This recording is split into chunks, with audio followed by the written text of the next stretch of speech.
W. F. Howes presents an unabridged recording of Rebel Dawn by Sei Lin, narrated by Susan Momoko-Hingley.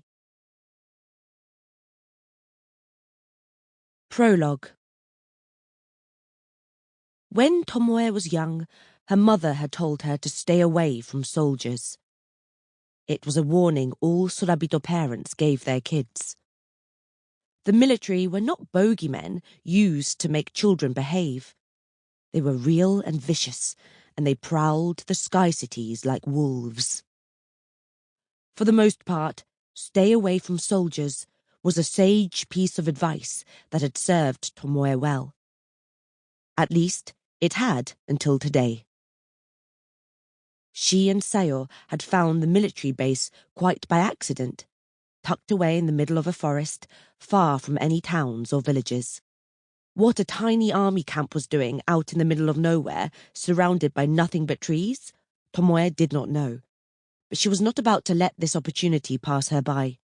She was hungry and tired, and she wanted to go home, to the Orihime, to the airship she loved.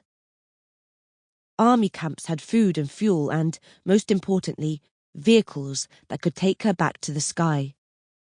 Back to her airship. Back home. "It's quiet," said Sayo. Quiet was an understatement. The camp appeared deserted. There was not a single soldier in sight, no guards patrolling the perimeter, or lookouts shouting at her to stay away from the cold metal gates. "Do you think it's abandoned?" Sayo shuffled closer to Tomoe, their shoulders almost touching. A week ago, Tomoe could not have imagined the military abandoning one of their camps. Not even one as remote and hidden as this. But a lot had changed in such a short time.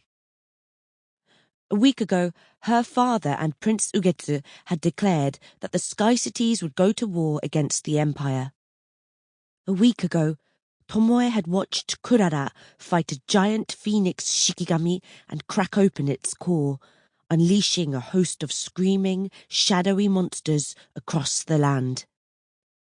The world was a different place from the one it had been before. In the grand scheme of things, an abandoned military base was not that strange. Tomoe and Sayo had parted ways with Kurara soon after the fight.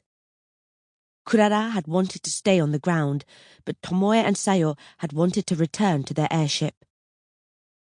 Though they had parted on good... Sample complete. Ready to continue?